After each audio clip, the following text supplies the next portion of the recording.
pourront pas être arrêtés, vu que moi, ce que j'ai retenu personnellement de votre intervention, c'est que le champ religieux est très dynamique. Il y a une volonté de vouloir le figer, d'en faire un espace statique, parce qu'on veut s'accrocher, si j'ai bien compris, à quelque chose qui relève de la nécessité de fixer une identité, mais en même temps, le religieux est toujours dans cette perspective de s'adapter parfois aux exigences qui s'imposent à lui, qui se surimposent à l'espace religieux. Alors moi j'ai une première question avant de céder la parole au public qui voudrait poser les questions qui l'intéressent. La question que je voudrais poser par rapport à...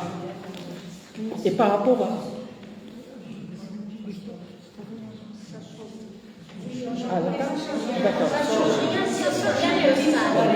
C'est la négociation. Ils élèvent un peu la voix. Oui.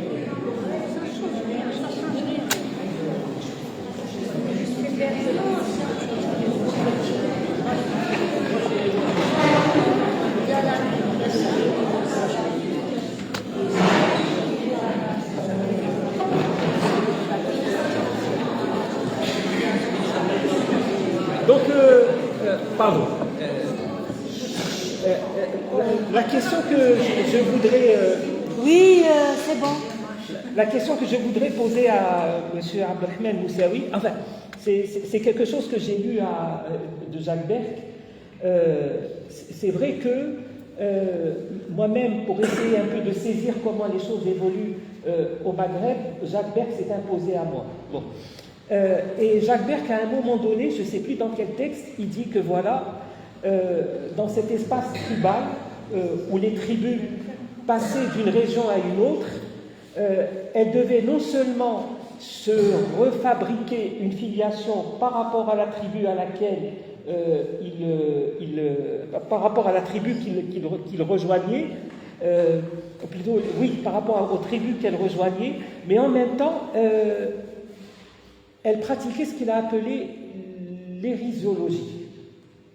C'est-à-dire que le passage, par exemple, d'un espace hanafite à un espace malikite suppose l'abandon de la hanafiya et d'adhérer à la malikiya pour une meilleure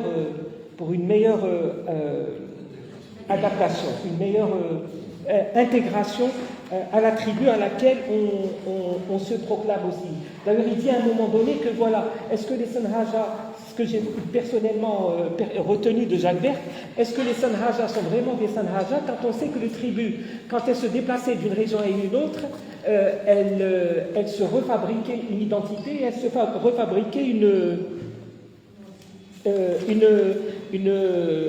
elles se refabriquaient aussi une appartenance religieuse.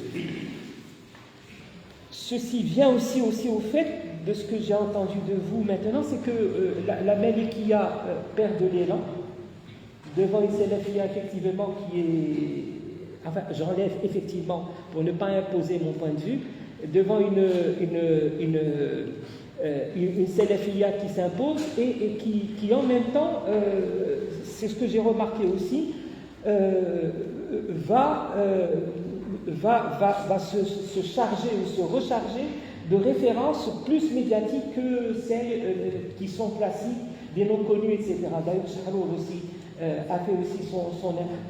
Moi, ce que je vous pose comme question, c'est-à-dire, comment arrivez-vous à construire une théorie autour de tout ça, en tant qu'anthropologue?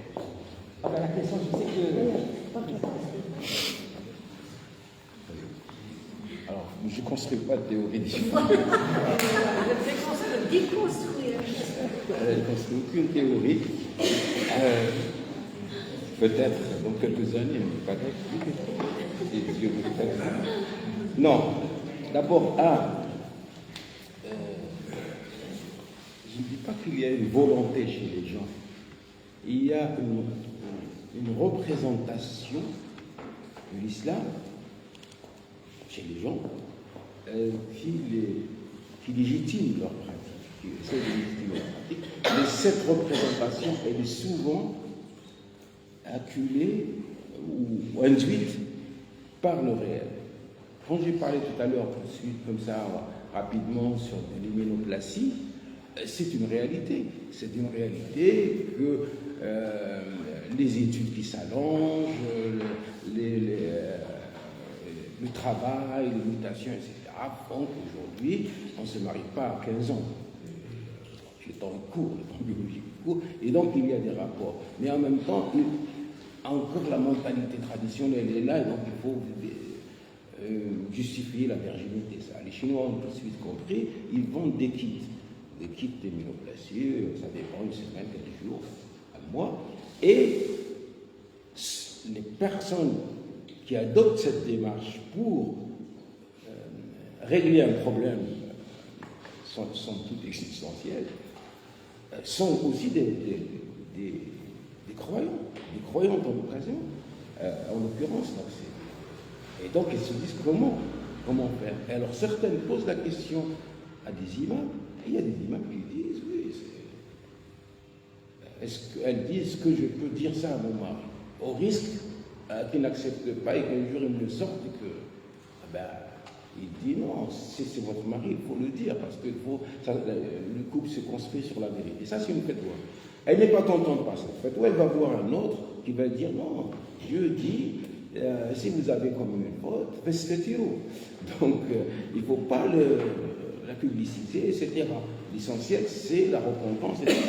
Et la personne va s'arrêter sur le deuxième, parce qu'il conforte l'attente. Mais pour tout ça, il faut balayer toute cette littérature fiqhique qui a sclérosé un peu les têtes, etc. Et revenir à l'essentiel pour la réinterprétation. Enfin, c'est un exemple. Mais Berck ne parle pas du malikisme.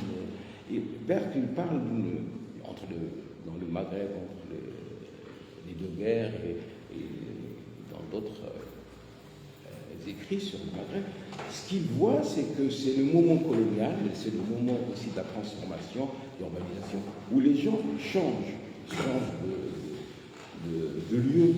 Il y a une sorte de mouvement, de dynamique géographique qui fait qu'on était confortablement assis dans sa tribu, où on s'interdisait des choses, où on s'autorisait de quelque chose, comme on peut s'autoriser de manger des chats ou des chiens, alors que chez les autres, c'est interdit, ils sont plus puristes. Et donc, cette histoire d'hérésiologie, c'est d'être dans l'hérésie parce qu'on fait quelque chose qui, on sait qu'elle est condamnable, mais les autres la font. Les choses, elles sont tellement générales, bon, tout le monde les fait. Donc il y a ça. Et moi, ce que je dis, c'est pas... Peut-être que je me suis mal fait comprendre. Je ne dis pas qu'il y a un rejet du malikisme. Je dis qu'il y a un rejet des écoles. Et on peut butiner, en étant malikite, on peut butiner chez les chafi'ites ou chez les hanafites. C'est ce que disait Tahawata. Il disait Al-Hanafiya halal al-qubla fi Ramadan. Donc, et pourquoi donc nous interdire? Ils sont aussi des musulmans.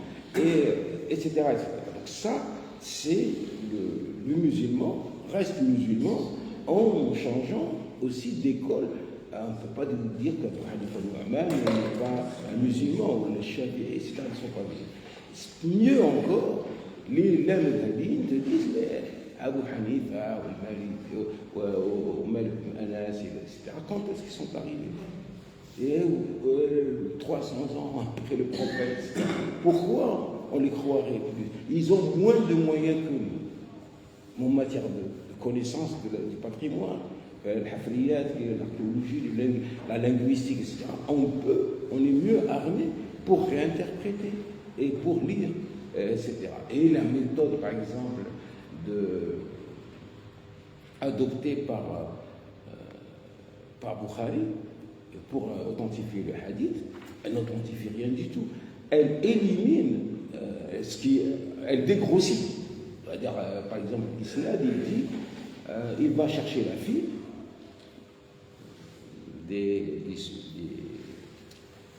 des raouis, c'est moi je l'ai entendu de tel et de tel et de tel. Alors il fait la biographie, il voit qu'entre tel et tel, il y a plus de 120 ans. Il dit, il ne peut pas l'avoir entendu. Donc, hadith, soit majrour, soit daïf, soit. Donc il le rejette. Donc il a rejeté tout ce qui était rejetable, en conservant les autres qui sont, elle dit qu'ils sont authentiques. Et surtout quand on fait le calcul de nombre de hadiths, type par exemple par Abu Huraira, comparé à d'autres, Abu Huraira dit je ne sais pas combien de milliers de hadiths, alors combien il a fréquenté le prophète, combien de temps il a passé, et par contre, Bilal ne dit que 46, et encore, il n'y a que 3 qui sont authentifiés, dont 2 seulement par les deux. Voilà, c'est tout ce travail qui aujourd'hui est fait par des musulmans qui se revendiquent de l'islam, contrairement à une époque où les autres critiquaient, rejetaient l'islam et essayaient de détruire. Non, d'autres disent, nous sommes des musulmans. Nous sommes Coraniyoun, nous sommes des coranistes. Et donc on croit au message, on croit à Dieu. Mais nous avons le droit d'interpréter. Alors, vous avez pas non plus de gens, d'Égyptiens, même de l'Algérien, qui se réclament de ce courant.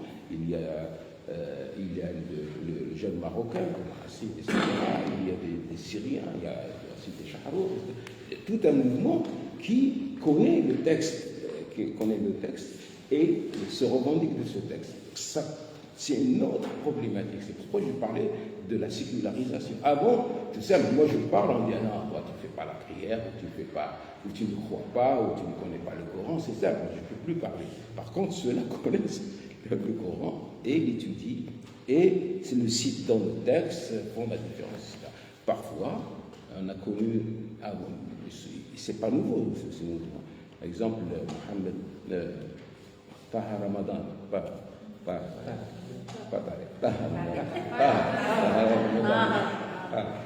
Taha Ramadan, le Soudanais, il avait dit, lui, il avait tout simplement dit, bon, moi je suis musulman, je crois au Coran, mais Allah, c'est Dieu ne parle pas comme ça. Si on retient qu'il y a des sourates Mekkiya et des sourates Madaniya, c'est qu'il y a une raison.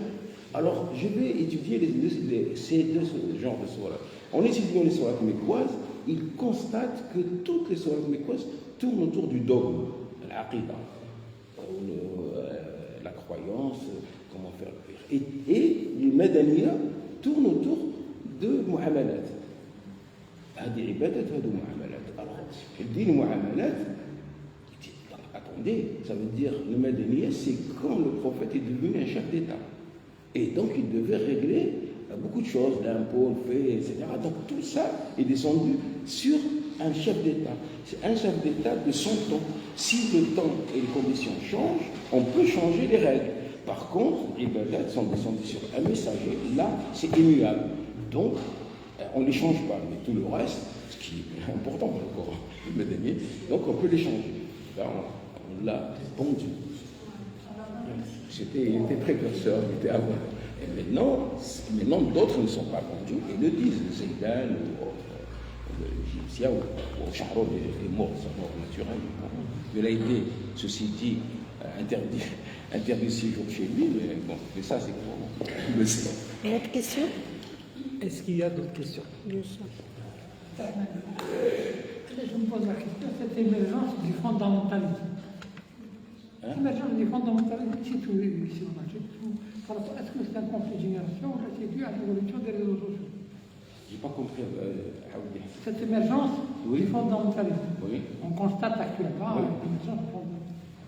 Est-ce que c'est dû à un conflit de génération ou bien c'est dû au développement des réseaux sociaux? Non, c'est l'émergence fondamentalisme, c'est avant les réseaux sociaux d'abord. Et ensuite, c'est ce que je vous disais. Alors, c'est-à-dire l'échec du nasserisme, par exemple, qui était une idéologie quand même porteuse à l'époque pour les indépendants.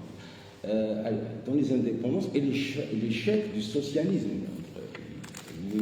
comme idéologie, les grandes idéologies, et le capitalisme qu'on connaissait pour l'avoir critiqué à l'école, à l'université, tout le marxisme, etc., qu'il avait décrit, et dont on voyait aussi les conséquences, puisque l'impérialisme, le stade suprême du capitalisme et le colonialisme. Donc, aucun ne convenait à ces populations sorties d'une nuit coloniale, et notamment le monde arabe. Alors, qu'est-ce qui s'est passé? Les années 80, c'est aussi, ça revient à l'actualité, c'est aussi Khomeini. Et on voit j'allais dire la boucle bouclée, mais on voit l'émergence d'une révolution islamique qui réussit. C'est-à-dire, on se dit, bon, enfin, donc il faut s'accrocher. Et on va s'accrocher à un référent religieux développé à l'époque où l'Iran était aux avant-gardes, qui va être contrebalancé par les Saoudiens. En 61, les Saoudiens avaient senti le chiisme prendre de l'ampleur. Ils vont créer l'université de Médine. Figurez-vous, l'université de Médine donnait des bourses au monde entier, sans le bac, elle recrutait sans le bac.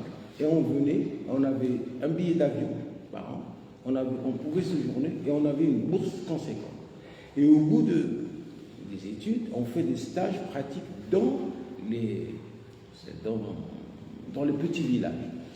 Et quand on revient chez soi avec une telle auréole, ayant étudié à Médine, ayant été imam dans tel truc, etc., c'était important, mais ce n'était pas seulement pour l'Algérie, c'était un peu par là.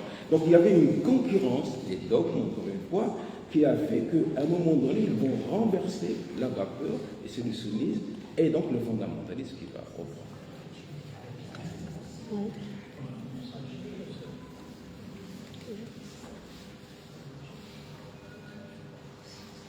Bonsoir. Tout à l'heure, vous avez dit que le retour de salafisme, Oui. ça veut dire à la fête des salafs, et en même temps, c'est une sécularisation. Oui. J'aimerais que vous le développiez. Oui, vous avez raison. Alors, quand j'ai dit tout de suite, après j'ai dit que ce n'est pas une laïcisation, mais c'est une sécularisation. La sécularisation, c'est de se remettre dans le ciel. C'est-à-dire de ne plus dépendre de l'aura, ou en tout cas du paradigme religieux. Ça veut dire qu'aujourd'hui, on est confronté à une question relevant de la croyance ou on va dire de l'orthopraxie, pour parler des termes. Donc, qu'est-ce qu'on va faire? On va d'abord voir les textes, soi-même, quand on sait les voir. On va poser la question là où elle se trouve, c'est-à-dire pas seulement chez mon imam du coin. Et parfois, l'imam du coin, on dit il n'est pas intéressant, il a fait ceci, il a fait cela. Donc, on va plus loin. Et parfois, pas l'imam du pays. Et parfois, c'est des bahit shari. C'est tous ceux qui passent justement, je n'ai pas tous les noms ici, mais qui passent à la télévision, qui sont connus et reconnus, et qui ne se disent pas, nous sommes des imams, ils sont des connaisseurs du patrimoine et qui maîtrisent la langue, comme disait Chatibi, mais c'est-à-dire si on ne maîtrise pas la langue, ce n'est pas la peine d'interpréter. J'étais en train d'écouter, comme je travaille, je disais tout à l'heure sur Bilal, j'étais en train d'écouter, de voir cette histoire de fil, Ashab al-Fil. Quelqu'un dit non, le fil, tous les interprètes pensent que le fil, c'est l'éléphant. Or, ce n'est pas l'éléphant. Il dit Ashab al-Fil parce qu'il cite les dictionnaires qui disent que le fil, c'est Ar-Ra'i al-Khadi. C'est la fausse opinion. Il dit d'ailleurs tel dictionnaire, comment on dit, le gars qui fait le dictionnaire, ça me reviendra. Il dit, lui, hein, oui, non, non, pas le grammairien, pas l'étymologie, bon, bref. Celui-là, il dit, le seul qui dit que il le classe dans la rubrique fa'al avec l'alif. c'est-à-dire avec la variation. فعل الإنسان c'est-à-dire خطأ غلط والفعل هو الغلطة etc. la fausse opinion. Il dit donc أصحاب الفيل ceux qui se sont trompés. Il dit mais les gens sont en train d'imaginer des trucs de Tom et Jerry etc. C'est comme ça. Voilà des interprétations. La même chose sur le Jannah. Faire passer par le il ne rentre pas au paradis avant que le fil avant que le Jamal passe par le chat de l'aiguille. Il dit non, le Jamal ici c'est le fil avec la corde avec laquelle on attachait les barques. Il dit que donc c'était une grosse corde, etc. Donc une révision, c'est pourquoi je disais la langue est très très importante, c'est-à-dire les gens qui maîtrisent la langue relisent le Coran à partir de là et en donnant des preuves. Vous avez, il y a plein de livres, vous avez mal lu le Coran, vous avez des extraits, et c'est pourquoi ces baoués ou d'autres sont très importants. Et donc, cette propension à aller voir les grammairiens, à aller voir les dictionnaires, à aller voir les gens qui ne se réclament pas nécessairement du religieux, et qui sont dans le siècle, parce que le mot sécularisation vient du catholicisme, qu'on s'entende, c'est-à-dire c'est pas des moines, c'est des gens qui sont dans le siècle, c'est-à-dire qui sont comme vous et moi. Et donc c'est pourquoi on parle de sécularisation de la fatwa. La fatwa est dite aussi par des gens qui ne sont pas nécessairement des agents de la mosquée.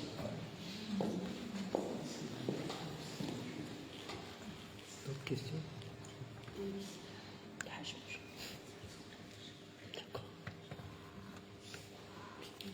Tu as abordé la question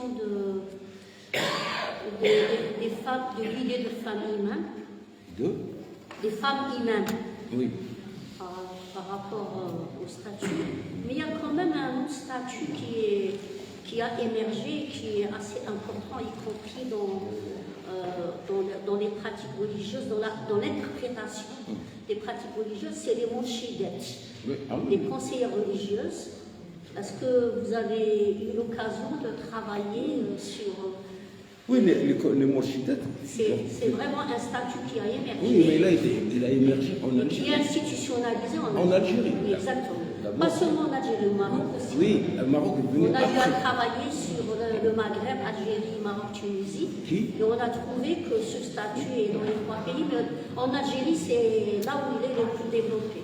Alors oui, justement, un jour, justement, Bézine était venu, le Qassim était venu exposer, faire un exposé quand j'étais à Aix, il parlait de Morshidat du Maroc, et je lui ai fait montrer que c'était les Algériens qui étaient précurseurs. C'était des temps de Hamrouch qui avaient fait les Morshidat. Bon, il y a tout un personnel féminin, qu'on ne dise pas, et il y a des Bahitat, il y a des femmes. Maintenant, le statut de la fatwa passe aussi par les femmes, pour les femmes. Et donc, elles disent l'avis, disons un avis consultatif, et aussi en tant qu'historienne, par exemple, Olfa tunisienne, etc., qui remettent en cause les récits traditionnels. Donc, ce qui fait que, de plus en plus, les femmes occupent un espace. Et vous avez remarqué parfois avec un look, comme la Marocaine qui avait un look, jusqu'à un moment où elle devient légitime, elle dit bon, le hijab n'est pas important. Elle peut le. Hein? Asma Mrabat. Et donc, Asma Mrabat, au début, elle était avec un hijab. Après, elle dit elle a acquis la légitimité, et la légitimité qui lui permet de dire le hijab n'est qu'un tissu, le hijab c'est la femme, le hijab. Donc, il y a une avancée, malgré tout, et donc, mais le problème, c'est rester dans le domaine de définition. C'est ça le problème. C'est-à-dire, c'est pourquoi j'ai parlé de laïcisme. On ne peut pas dire on est en dehors, on est à l'intérieur de ce domaine de définition et on ne le comprend pas de la même manière. Et donc, déjà, on fait bouger les lignes. C'est ce que je remarque, moi, dans ce que je...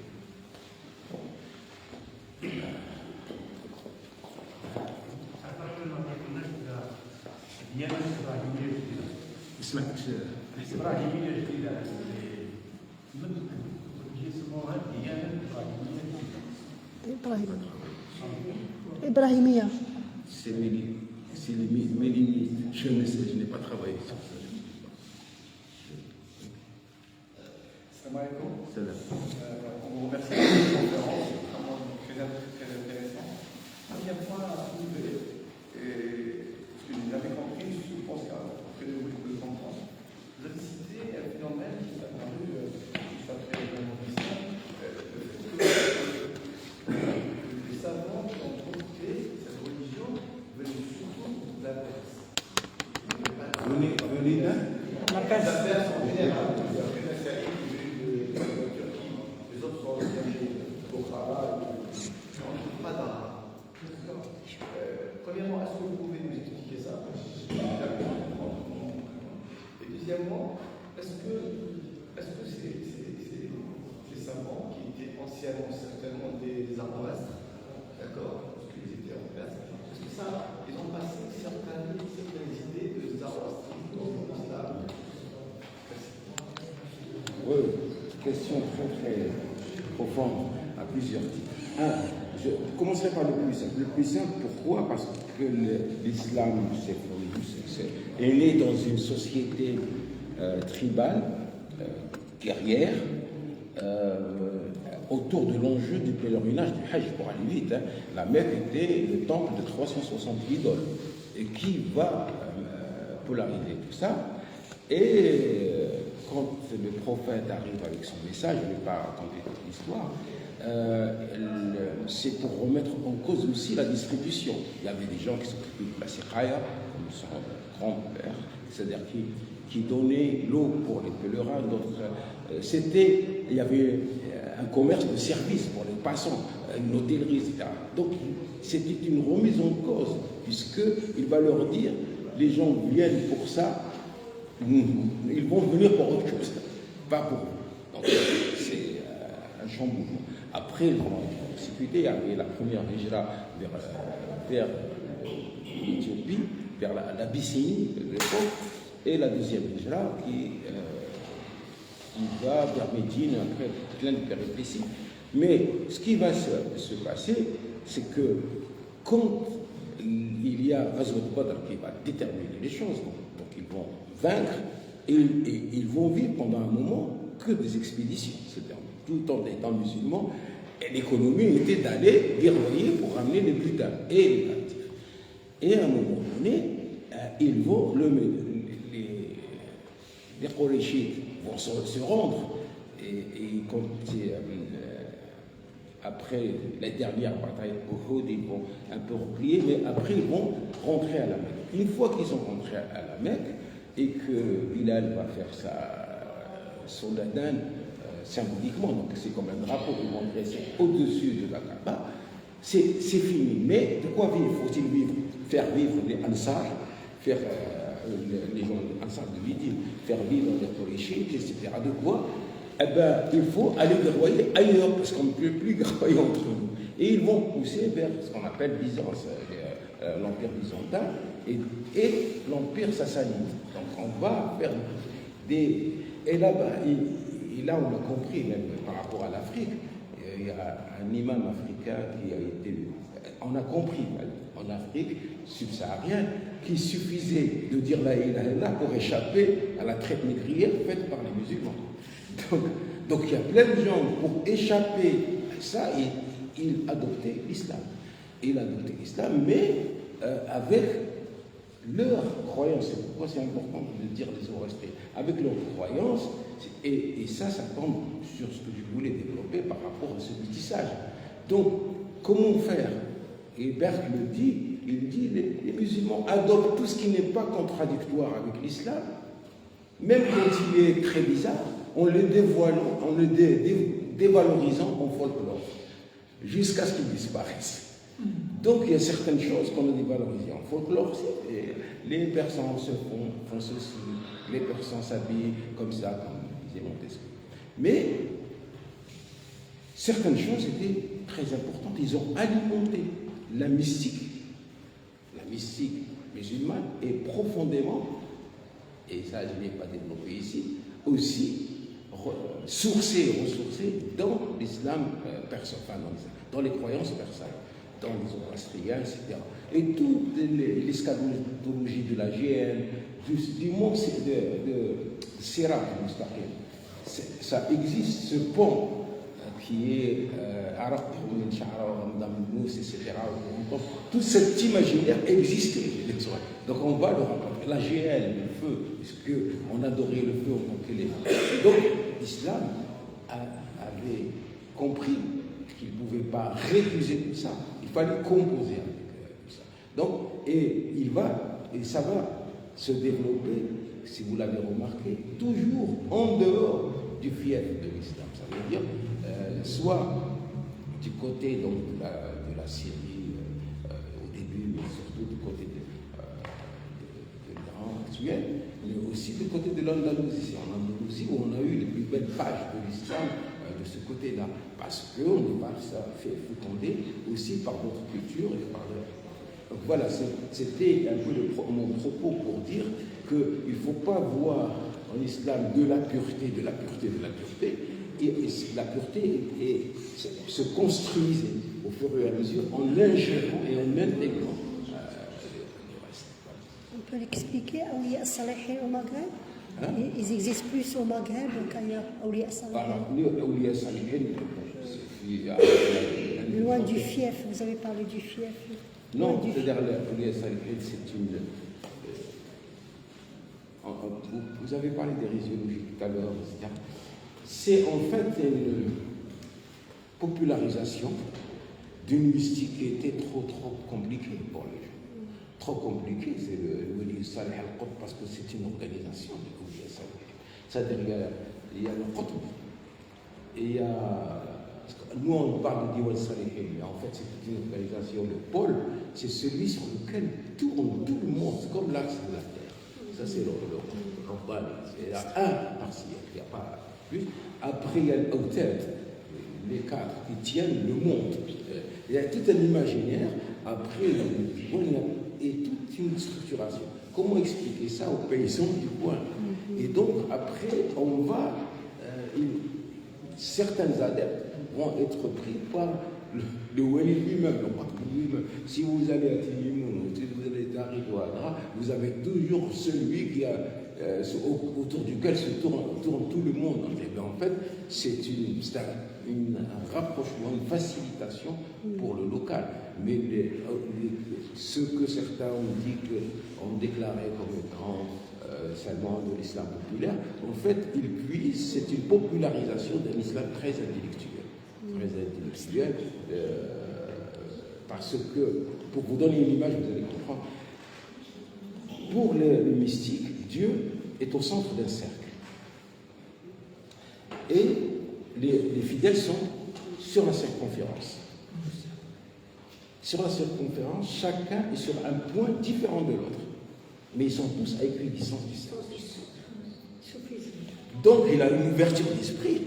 Ça donne une ouverture d'esprit autre. C'est-à-dire de dire celui qui est à côté de moi n'est pas plus loin que moi, ni plus proche. Ça, c'est mais comment arriver? C'est par sa propre voix. Tariqa, ce qu'on appelle la tariqa. Et la voix, c'est quoi? Il y a le Kaboul, ceux qui pleurent. C'est ça leur fonction, c'est ça leur tariqa. Il y a Bishr al-Hafi, c'est celui qui a marché 40 ans, pieds nus, parce que, disait-il,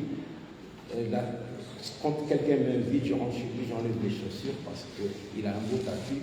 Est-ce que la terre n'est pas le meilleur des tapis divins? Comment je vais me saouler? Etc. Chacun a sa conception. Et j'ai rencontré des gens, je les ai longtemps au sens géographique du terme, les gens là qu'il faut lire. Dans les pays, enfin dans la région du Sahara, où il y avait des mystiques qui passaient la nuit à prier, c'était leur offrande, ils n'avaient rien à offrir. Et quand ils avaient faim, ils mangeaient de la cendre pour se dégoûter, en quelque sorte, de manger. Et quand ils avaient envie de tomber, quand ils tombaient de sommeil, de somnoler, ils se mettaient sur la margelle des puits en disant à l'âme végétative, nefs, en lui disant si tu veux dormir, tu peux dormir. Et nefs, donc, se protège. Donc, Parce que là aussi, on dit nefs par rapport à Roh, parce qu'on a deux âmes, on aurait deux âmes, etc. Voilà, toute la mystique, donc c'est très complexe, c'est très compliqué, mais elle est popularisée parce qu'elle est imagée. Il faut bien s'approcher de tout. Je voudrais savoir, est-ce qu'il y a une législation, aux premières années au siècle de l'islam, une législation musulmane, en dehors des écoles juridiques qui sont apparues? Oui, juridique n'existait pas. Oui, je sais, mais est-ce qu'il y avait une législation? Non, alors la législation qui était, c'était toutes les réponses que faisait le prophète de son vivant.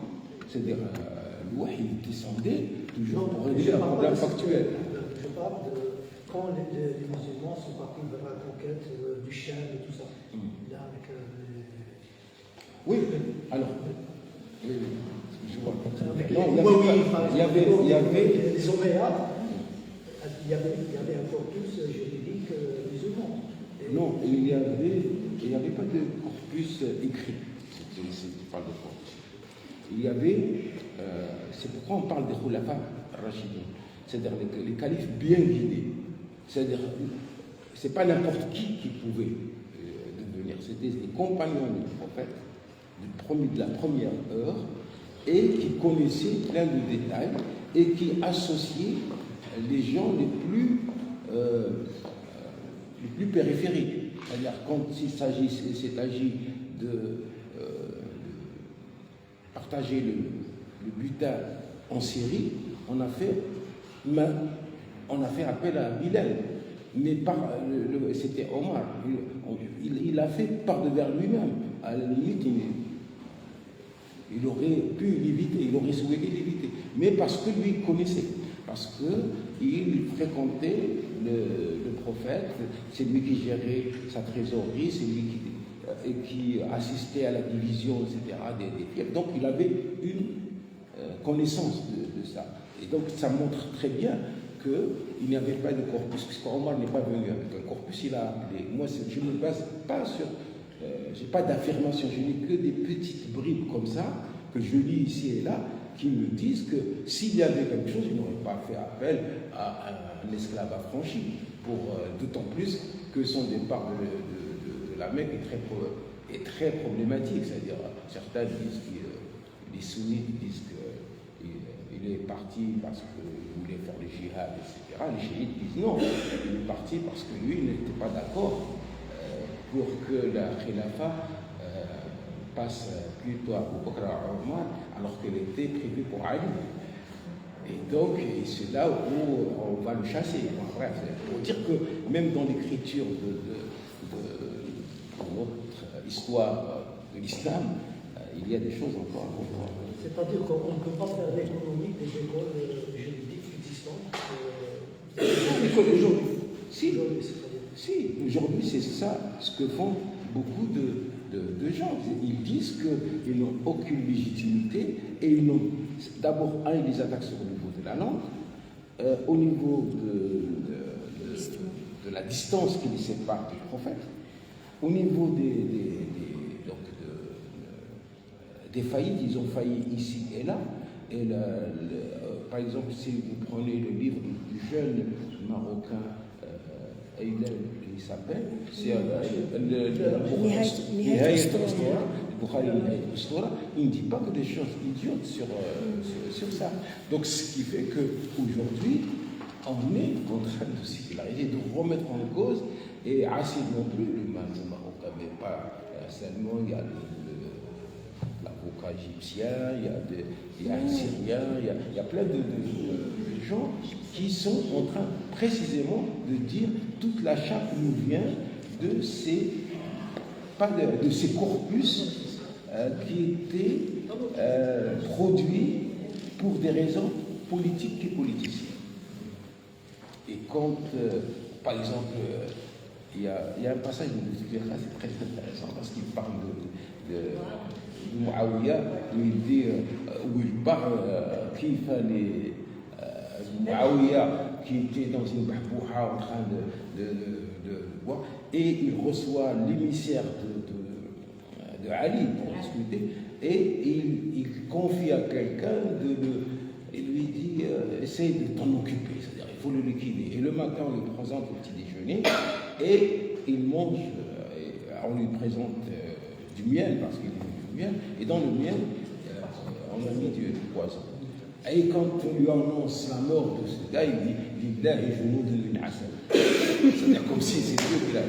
Il dit comment voulez-vous, quel islam est-ce? C'est-à-dire ça, c'est Muawiyah. Quand on connaît aussi le père de Muawiyah et sa résistance au prophète, et qu'est-ce qu'il a dit quand le prophète est rentré à la Mecque. Le fils de Muawiyah. Voilà. On s'en étonne pas. Il était un des derniers résistants, Abu Sufyan.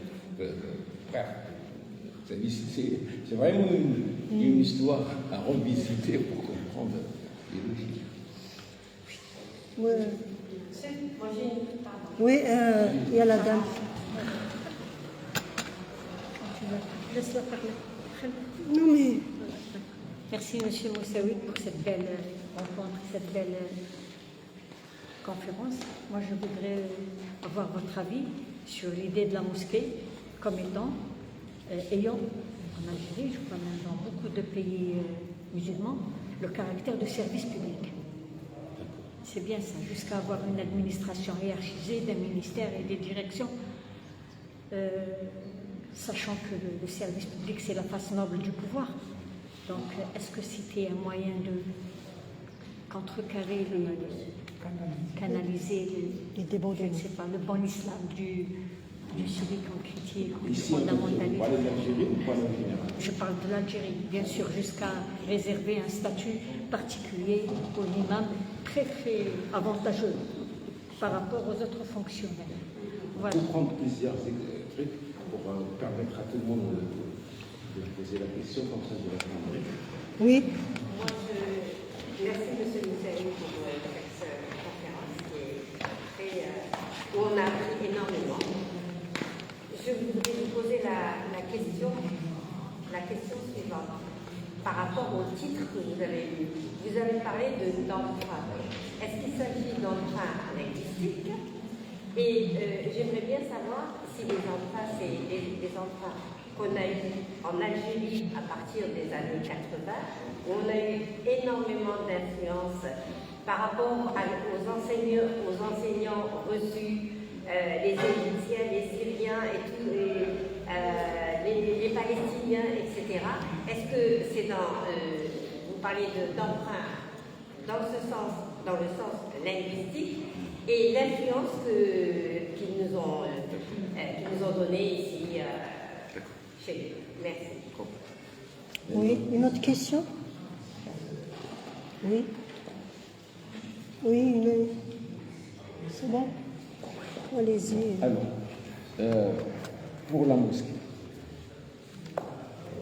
D'abord, la fonction de la mosquée, il faut distinguer les niveaux de mosquée. Il y a la mosalla et il y a le masjid, c'est-à-dire le lieu où on se prosterne, sajada,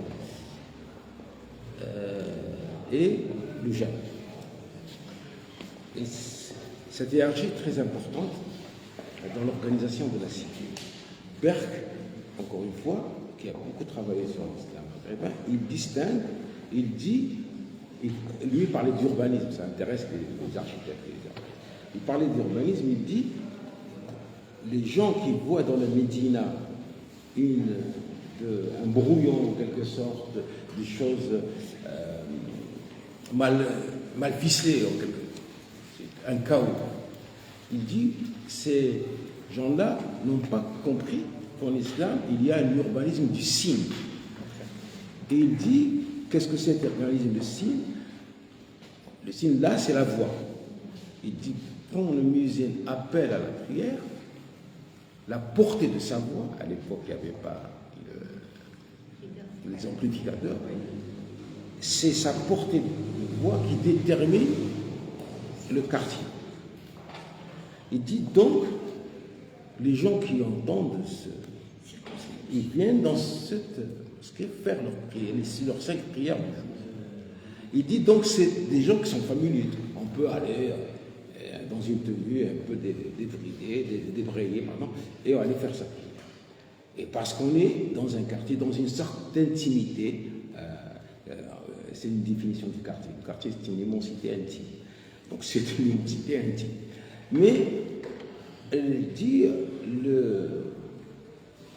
dans les mosquées, la mosquée du vendredi, elle est une mosquée réservée à la ville. Donc il y a le petit Moussalla, on peut être, quand on se développe, ça devient un mesjid, c'est pas grave. Mais il dit jamais, dans une ville, quelle que soit son importance, et on cite Bagdad par exemple, dans de sa grande effervescence, il y avait deux mosquées seulement, cathédrales, ce qu'on appelle la mosquée cathédrale. Cathédrale parce qu'il y a une chaire, parce qu'il y a une même voile. Il dit qu'il y en avait deux. Fès, il y a une seule mosquée, parce que le mosquée est jamais, il réunit. Et c'est là où il y a un minaret pour porter la voix. Parce qu'il fait rencontrer les gens une fois par jour, et Berk ajoute, pour un journal hebdomadaire. C'est-à-dire, on vient écouter l'imam, mais on vient aussi prendre le pouls de la cité. C'est un journal hebdomadaire et être de la même ville. Il ajoute, il y a le Moussalla, cette fois-ci le grand Moussalla, qui se trouve en dehors de la ville pour les prières de l'Aïd et qui peut réunir 2 petites villes, 3 petites villes. Les gens viennent pour faire Salat al-Eid 2 fois par an. Autrement dit, il y a une hiérarchie. 5 fois pour les quartiers, une fois pour la ville et 2 fois. Et une fois dans la ville, et pas tous les Umrah, une fois c'est le Hajj. C'est tous les musulmans qui prient autour. Il y a une hiérarchie d'emboîtement de la communauté. Donc il y a une organisation. Je rappelle ça pour dire aujourd'hui, tout est développé. On peut trouver un petit quartier périphérique où les gens n'ont pas d'eau, n'ont pas d'électricité, et ils ont la plus magnifique avec un grand minaret, alors qu'à côté, et on se bouscule pour. Donc ce n'est plus la même fonction telle qu'elle était. Or, cette prolifération désordonnée et archaïque a fait qu'il y a eu une multiplication des imams. Et pourquoi j'ai rappelé ça? Parce que Berk disait que l'unification de la parole, s'il y a une seule mosquée, c'est parce qu'il faut unifier la parole. Parce qu'il y a la khutbah. Et il dit c'est-à-dire plus la parole se multiplie, plus elle se fragmente, elle fragmente la société. Donc il faut parler d'une seule voix. Aujourd'hui, on ne peut plus faire ça. Alors je viens à votre question. L'État voudrait unifier la parole en repérant les mosquées et en distribuant les thématiques. Et donc, c'est tant et si bien qu'à l'époque, vous avez vu, à l'époque des années 80, puisque l'État avait décidé dès qu'une mosquée était finie, elle devient domaine de l'État. Donc, les autres ne finissaient jamais la mosquée. La mosquée de Chibralé, là où officier Bessimedani, est une des plus grandes au bord de notre route, mais elle n'était jamais finie. Alors qu'ils avaient les dons, etc. Parce que la finir, ça veut dire la céder à l'État. Et donc, et ça s'est multiplié comme ça. L'État donc, va mettre de l'ordre avec, déjà à l'époque Hamrouj, et on va essayer de construire donc, ça, et d'où la symbolique de la grande mosquée. Toutes les grandes mosquées maintenant qu'on a créées, c'est pourquoi je parle d'une sorte de clergé, on voit tout à fait que c'est des choses qui n'existaient pas dans l'islam et qui se sont petit à petit imposées et qu'on retrouve aussi maintenant dans le paysage, comme on y trouve un diocèse, là où on est, par rapport à un archevêché, par rapport à un truc, il y a les mosquées, comment on les appelait, pas jamais, on les appelait les mosquées principales. Oui, là, ils ont un nom. Et voilà, donc il y a plein de hiérarchies maintenant qui s'étaient établies, mais qui correspondent tout à fait, si j'ose dire, à ce qu'on connaît dans notre religion. Oui. Ah, oui, voilà, madame. Pour les emprunts, oui, je m'attendais une question de linguiste. Non, j'ai pris emprunt en tant que concept général, parce que c'est pas seulement les linguistes qui l'utilisent, mais les linguistes le connaissent bien et l'admettent. C'est ça ce qui est intéressant. La langue se développe aussi par l'emprunt chez les linguistes, et ils ne voient pas une faiblesse de la langue quand elle est enrichie par les emprunts et quand elle est assujettie à sa propre logique, à sa propre grammaire, etc. Et donc c'était très intéressant de l'utiliser parce que c'est précisément un clin d'œil pour dire c'est un langage, c'est une langue, j'en ai pas, et c'est aussi une façon de se présenter, une façon d'être, et ça va une façon de recevoir l'autre, c'est d'entendre, au sens d'un tiers, de comprendre.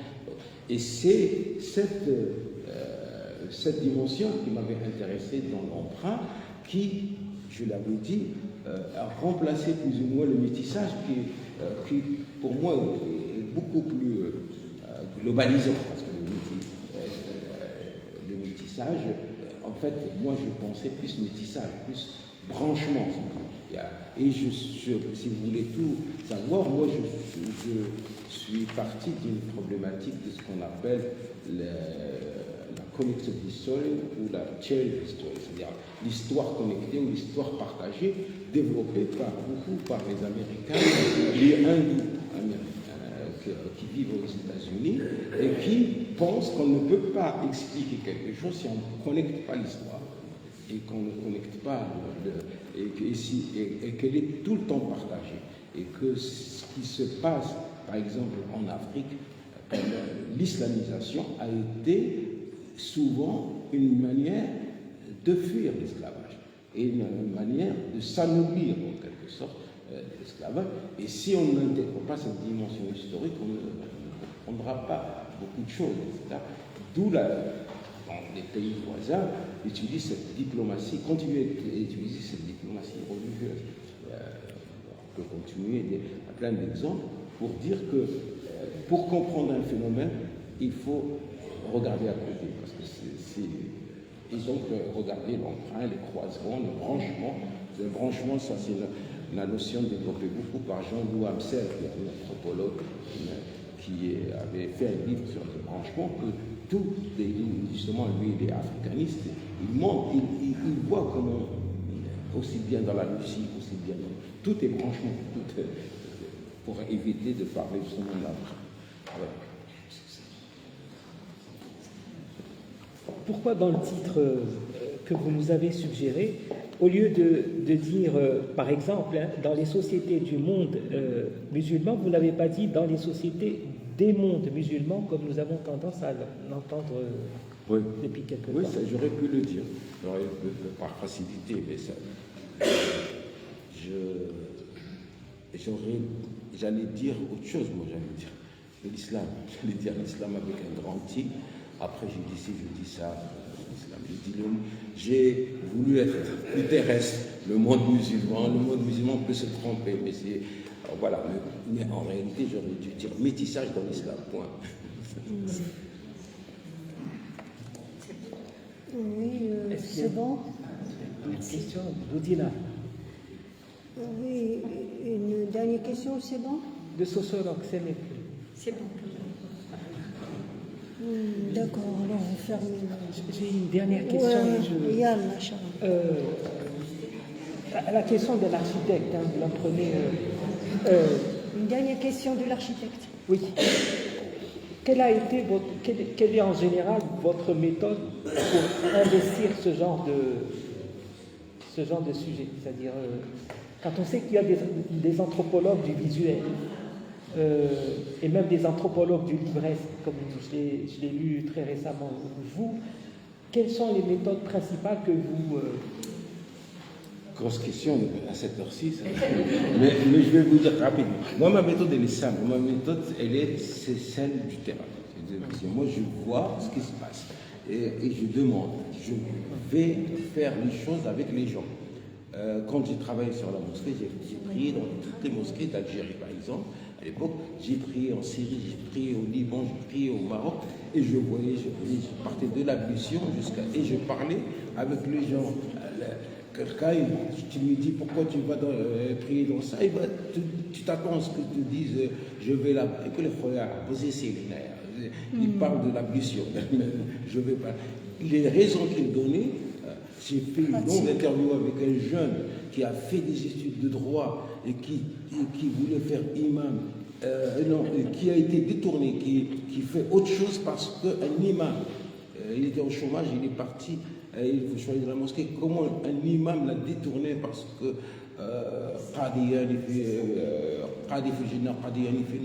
parce que ceci, cela. Il lui a développé comment les gens parlent.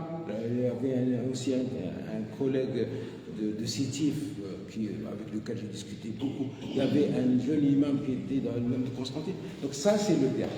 Et une fois que j'ai fait ça, que j'ai toutes mes questions, j'essaie de voir si ces questions-là ont été travaillées par d'autres.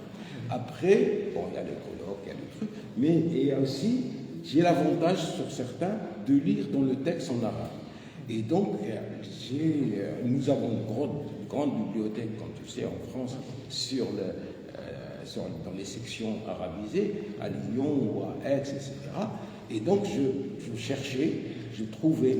Et en même temps, maintenant, le net a encore développé, ouvert les mawsou'at et tout. Et je constituais des corpus que je mets en discussion. Parce que tu ne peux pas avancer tout seul dans le laboratoire avec mes étudiants. J'avais des doctorants aussi qui travaillaient.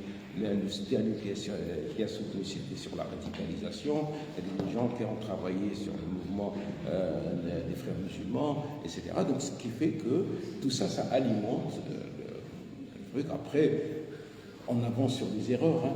C'est-à-dire, on croit quelque chose jusqu'à ce qu'on prouve le contraire. Je ne dis pas que je dis la vérité. Je dis pour l'instant, c'est ce que je crois. Est-ce que vous utilisez ChatGPT? Figurez-vous, je vais vous étonner, j'utilise ChatGPT quand j'ai plein d'informations sur un sujet et je voudrais voir ce que je n'ai pas questionné sur quelque chose. Alors parfois, en effet, il suggère des pistes que moi, je n'ai pas agitées, etc. Mais je ne me base pas sur ces réponses, je me base plus sur ces questions. Voilà, on vous remercie pour cette excellente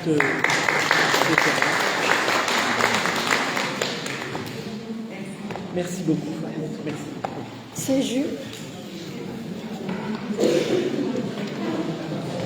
Merci.